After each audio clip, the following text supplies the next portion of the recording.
Good morning everyone, MB ব্লগের আরও একটি ভিডিওতে তোমাদের সকলকে স্বাগত। কালকে অনেক দিন পর মায়ের চ্যানেলে মানে মৌসুমিজ লাইফস্টাইলে ভিডিও গেছে, তোমরা অনেকে দেখেছো, হয়তো সেখান থেকে জানতেও পেরেছো যে আমার শরীরটা মোটেই ভালো নেই। আমার কেন, বাড়িতে মোটামুটি কারোরই শরীর খুব একটা ভালো নেই, যে কারণে কালকে কোনো ভিডিও আসেনি। কারণ কালকে ঘুম থেকে যখন উঠছি আমার ধুম জ্বর। আমি রাত্রেই টের পাচ্ছিলাম, রাত্রে ধরো ওই 1-2 যেরকম বাজে ওরকম সময় থেকে খুব কাঁপছিলাম। আমি খুব একটা শীত পড়েনি বলে গায়ে হালকা চাদর দিই। পরশুদিন রাত্রে 2খানা কাঁথা গায়ে দিয়ে শুয়েছিলাম রাত্রে। মা আমায় সকালে বললো যে আমি তোকে দেখলাম তুই মুড়ি টুড়ি দিয়ে শুয়ে আছিস, কিন্তু বুঝতে পারিনি যে তোর জ্বর এসেছে। আমি নিজেও বুঝতে পারিনি। আমি রাত্রিবেলা কাঁপছিলাম খুব, সেটা সকালে ওঠার পরে বুঝতে পেরেছি। ঘোরের মধ্যে ছিলাম, ঘুম থেকে যখন উঠেছি তখন 103 জ্বর। রাত্রে তার মানে 104 ছিল, কারণ রাত্রে খুব খুব অবস্থা খারাপ ছিল, রাত্রে খুব কাঁপছিলাম। তারপরে বেলার দিকে মানে যখন দেখলাম 103 জ্বর, তখন আর কি মা সঙ্গে সঙ্গে জলপট্টি দেওয়া, বাপি ওষুধ নিয়ে এলো। বাপিরও শরীরটা তো ভালো না, বাপিরও জ্বর ছিল। এবার তোমরা সবাই জানো যে আমি মায়ের খুব ক্লোজ, মায়ের সাথে আমি বন্ধুর মতো ঠিক সেরকমই বাপির সাথেও। বাপির জ্বর হয়েছে বলে বাপির কাছে সেরকমভাবে খুব একটা কেউ যাচ্ছিল না বলতে, যাতে আমি বারণ করেছিলাম ওদেরকে যে মার শরীরটা ভালো না, বাপির কাছে গেলে যদি মার শরীর খারাপ হয়ে যায়, আর বোন যদি যায়, বোনেরও তো টনসিল আছে, ওর যদি জ্বর আসে ওর খুব বাজেভাবে লাগবে। কিন্তু আমি আবার নিজেকে রেজিস্ট করতে পারিনি, আমি বারবার যাচ্ছিলাম বাপির কাছে। কারণ মানে বাপির শরীরটা এত খারাপ, আর বাপি একটু উইক হয়ে পড়েছিল। আমি বারবার যাচ্ছিলাম বাপির ঘরে, আর বাপির ঘরে গিয়ে ঠিক পরশুদিন রাত্রে আমারও জ্বর। যাই হোক, আমি খুব একটা দুর্বল হয়ে পড়ি না চট করে, আমি চেষ্টা করি যতক্ষণ স্ট্রংভাবে থাকা যায়। কালকেও তাই করেছি, কিন্তু ভিডিও করার মতো শক্তি গায়ে ছিল না। কালকে সারাদিনই 103, কখনো জ্বর কখনো 104। ওষুধ খেয়েছি, খাওয়া দাওয়া করেছি, কারণ সুস্থ তো হতে হবে। তো আজকে একটুখানি স্টেবল, বাট হ্যাঁ এখনও আমার গায়ে 102 জ্বর আছে। আমি এক্ষুনি মাপলাম থার্মোমিটারে, 102 জ্বর। বোন স্কুলে গেছে, বোনের আজকে থেকে পরীক্ষা স্টার্ট হয়ে গেছে, আজকে 18 তারিখ, কাল থেকে আমার শুরু। তার মধ্যে জ্বর আমার একার নয়, বাকিরও জ্বর। মায়ের শরীরটাও খুব একটা ভালো নেই, মায়েরও গা হাত পা শুধু পা কাটছে। কালকে রাত্রে যদি আমিও বমি করেছি, কাল রাত্রেও, তবুও ঠিক আছে, সামলে নিতে পেরেছি, সামলে নেব আশা করছি। বাপি আর মা আজকে বাড়ি নেই, বেরিয়েছে দুজনে। 3জনেরই শরীর খারাপ, বোনটারও ঠান্ডা লেগেছে, কিন্তু ঘরে তো কোনো বাজার নেই। এবার কে কে করবে, তাই জন্য মা আর বাপি দুজনে একসাথে বেরিয়েছে বাজার করতে। সেই কারণেই এই ছোট্ট একটা ভিডিও করতে আসা, যে তোমাদের হয়তো চ্যানেলে ভিডিও আসছে না বলে প্রশ্ন জাগতে পারে কেন আসছে না। এই হচ্ছে কারণ, আমার শরীরটা একদমই ভালো নেই, তবে চেষ্টা করছি যাতে শক্ত হয়ে দাঁড়াতে পারি। আর এখন ঘর তোর গোছানোর একটুখানি বাকি রয়েছে, কারণ কারোর শরীর ভালো নেই যে কেউ করবে। সবাই করছে, শরীর খারাপ নিয়েও করছে, কিন্তু একেবারে বসে থাকলেও তো চলবে না, কারণ বিছনা টিছনা এখনও কিচ্ছু তোলা নেই, দেখে বুঝতেই পারছো। একটা খুব বিচ্ছিরি সিচুয়েশান যাচ্ছে। মায়ের শরীরটা খারাপ, তবুও মা স্ট্রং হয়ে দাঁড়িয়ে রয়েছে, কারণ জ্বর আমার আর বাপির। আর মায়ের তো জ্বরটা নেই লাস্ট কদিন ধরে, তোমরা হয়তো জানো যে মায়ের ওই যে ইঞ্জেকশনগুলো চলছে, প্রচুর ভারী ভারী ইঞ্জেকশন চলছে, ইনফেকশনের জন্য যে ইঞ্জেকশনগুলো চলছে সেগুলো নেওয়ার পর থেকে জ্বরটা আসছে না মায়ের, কিন্তু উইকনেস, গা হাত পা পাকানো, খালি বমি পাওয়া, এগুলো তো রয়েইছে। আর তার মধ্যে বাপির আজ প্রায় 4-5 দিন ধরে জ্বর। বাপির অবশ্য জ্বর এখন আর নেই, টেম্পারেচার গায়ে আর নেই, কিন্তু প্রচণ্ড উইকনেস আছে।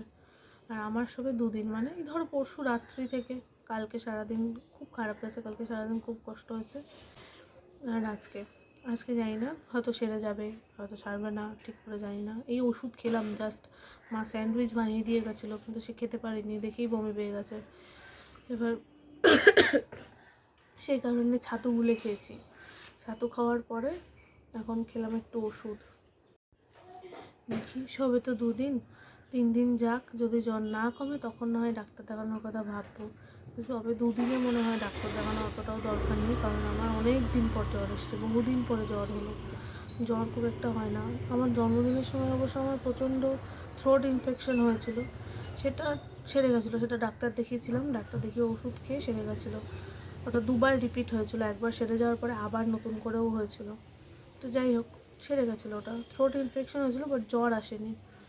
কিন্তু এবার আবার অনেক দিন পর জ্বর এসছে, অনেক দিন পর, ওই জন্যই এতটা উইকনেস লাগছে। বাট হ্যাঁ, স্ট্রংলি দাঁড়াতে হবে, নইলে আমি যদি স্ট্রং না থাকি সবাই কিন্তু টেনশন করবে আমার বাড়িতে। তো সেই জন্য সবাইকে এত টেনশন করতে দেওয়া যাবে না, স্ট্রং থাকতে হবে। যে কারণে ভিডিওটা করতে আসে আজকে, একটা ছোট্ট আপডেট দিই যে ভিডিও হয়তো ইরেগুলার হবে, হয়েছে, এখনও হয়তো হবে, সেই কারণে তোমাদের একটা আপডেট দিয়ে রাখি। কারণ তোমরা সকলেই আমাদের কথা প্রচণ্ড পরিমাণে চিন্তা করো, আমাদের যারা রেগুলার ভিউয়ার্স আছো মায়ের চ্যানেলের, তারা সবাই এখানে এসে খোঁজ নাও মায়ের, আমি জানি। যেহেতু মা অনেক দিন ভিডিও দেয়নি, সে কারণে তোমরা ওই চ্যানেলে ভিডিও না পেয়ে এই চ্যানেলে এসে ভিডিও খুঁজেছো। আমি জানি তোমরা মায়ের আপডেট নিয়েছো, যে কারণেই আমি রোজ ভিডিও দিই। তো এখন শরীরটা একটু খারাপ বলে হয়তো ইরেগুলার হবে ভিডিও, প্লাস পরীক্ষা সব কিছু মিলিয়ে মানে খুব বাজে একটা কন্ডিশন। আমার আজ অবধি এরকম কখনো হয়নি যে পরীক্ষা, আমার শরীর খারাপ, বাড়ির সবার শরীর খারাপ একই টাইমে। এই প্রথমবার এরকম একটা সিচুয়েশনে পড়েছি, তাও এই উচ্চ মাধ্যমিকের বছরে। যাই হোক, বাড়িতে কেউ নেইও, আমাদের নিজেদের আর কেউ নেই যে সে সব কিছু সামলাবে। যে অনেকের বাড়িতে থাকে না, যে সিনিয়র পার্সন থাকে, তারা একটু সামলে নেয়।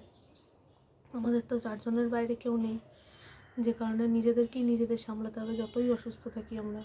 বোনটা অনেক ছোট, ওর সামনে যদি ভেঙে পড়ি ও আরও ভয় পেয়ে যাবে।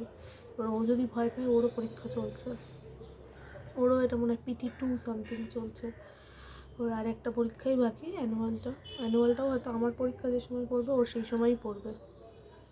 যাই হোক, আর আমার কি জানো তো ব্যাপারটা, আমার জ্বর এলে আমার প্রবলেমটা আরও বেশি কেন হয়, আমি যখন 5 বছর বয়স আমার, তখন আমার সাইনাস ধরা পড়েছিল। এবার সেই সময় থেকে সাইনাসের তো সেরকমভাবে কন্টিনিউয়াস ওষুধ হয় না, সাইনাসের জন্য ভেপার নেওয়া, তারপরে আরও কিছু কিছু ব্যাপার রয়েছে। সাঁতার কাটা আমি যেটা শিখিনি, সাঁতার কাটলে নাকি সাইনাস পুরোপুরি সেরে যায় জানি, কিন্তু আমার ছোটো থেকে সেরকম কখনো বাড়ির কাছাকাছি কোনো পুকুর বা সুইমিং ক্লাব কিছুই ছিল না যে আমি সাঁতার শিখবো, প্লাস আমার অতটা সাহসও ছিল না যে আমি জলে নেমে সাঁতার কাটা শিখবো।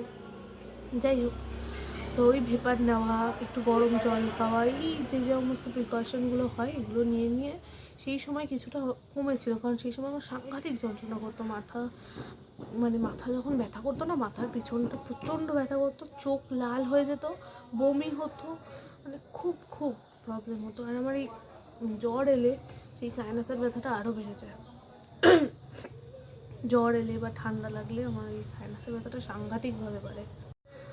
মানে আমি জ্বরের জন্য যতটা না বেশি কষ্ট পাচ্ছি, তার থেকে বেশি কষ্ট পাচ্ছি আমার এই মাথা ব্যথা নিয়ে। এবার এই মাথা ব্যথাটা না কমলে তো আমি কিছুতেই কনসেন্ট্রেট করতে পারছি না, ব্যথাটাতে আমার মেন প্রবলেম। আর কিচ্ছুতে আমার এত কষ্ট হয় না আজ অবধি। আমার যা হয়েছে, আমি অনেকবার হসপিটালেও ভর্তি হয়েছি ছোটো থেকে, 3-4 বার তো হয়েইছি। আমার আজ অবধি এত কোনো কিছুতে প্রবলেম হয় না আমার, যতটা না হয় সাইনাসের ব্যথাতে প্রবলেম। প্লাস আমার চোখে পাওয়ারও আছে, পড়তে বসলে চশমা পরতে হয় আমাকে, পড়তে বসলে ফোন ঘাঁটলে, টিভি দেখলে, মানে চোখের উপর প্রেশার পড়বে এমন কাজের সময় আমার চশমা পরতেই হয়। যখন আমার 5 বছর বয়স, আমার সেই সময়তে একসাথে সব ধরা পড়েছিল, সাংঘাতিক চোখের পাওয়ার।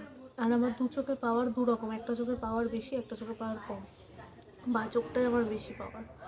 তো যে কারণে আমার চশমা পরতে হয়। আর কীরকম হয়, চশমার পাওয়ারটার ধরনটা এমন যে আমি যদি চশমা ছাড়া কিছু দেখি না, হয়তো চোখে ব্যথা নয়, চশমা ছাড়া আমি এমনি সময় থাকতেই পারি, পড়ার সময়, বই ফোন দেখার সময়, টিভির সময় আমার চশমা পরা লাগে শুধু। আমি দুটো করে দেখি জিনিস, দুটো করে বলতে একদম ক্লিয়ারলি দুটো নয়, যদি একজন বসে থাকে তার পাশে তো হালকা করে শ্যাডো টাইপের একজনকে দেখাচ্ছে, মানে ওভারল্যাপ করে সব ছবি সব চোখের সামনে। ওই যখন আমার 5 বছর বয়স, একসাথে সব ধরা পড়ে, যে কারণে আমার যখন সাইনাসের ব্যথা হয়, মাথার পিছন দিয়ে, চোখ দিয়ে সাংঘাতিক ব্যথা হয়, এই আইব্রোসের এখান থেকে চোখ দিয়ে আর মাথার পিছন দিয়ে সাংঘাতিক, মানে কপাল টপাল সব ধরে ব্যথা হয়, মানে আমি মাথাটা জাস্ট নাড়তে পারি না এত পরিমাণে। আর ছোটোবেলায় কী হতো, যখন আমার ব্যথা হতো, প্রচণ্ড ব্যথা, শুধু কাঁদতাম তার মধ্যে, আর যত কাঁদতাম ব্যথা আরও বাড়তো। এখন সেটা করি না, চুপচাপ অন্ধকার ঘরে চোখ বন্ধ করে শুয়ে থাকি, মাথা ব্যথাটা একটু কমে, তো ওইভাবেই থাকি। তখন কোনো আওয়াজ শুনতে ভালো লাগে না, প্রচণ্ড বিরক্তি লাগে, সেরকমভাবে জন্য চোখ বন্ধ করে শুয়ে থাকি। কাল সারাদিন সেভাবেই কেটেছে আমার, কিচ্ছু করিনি আমি, শুধু একবার গিয়ে পুজোটুকু দিয়েছি, স্নান করে পুজোটুকু দিয়েছি, আর কিচ্ছু করিনি। এই তো আজকের ভিডিওটা ছিল এই পর্যন্তই। ভিডিওটাতে একটা লাইক কমেন্ট শেয়ার করে পাশে থেকো, আর চ্যানেলটি যদি নতুন ভিজিট করে থাকো সাবস্ক্রাইব করে পাশে থেকো। দেখা হচ্ছে পরবর্তী কোনো ভিডিওতে, ততক্ষণের জন্য সবাইকে টাটা।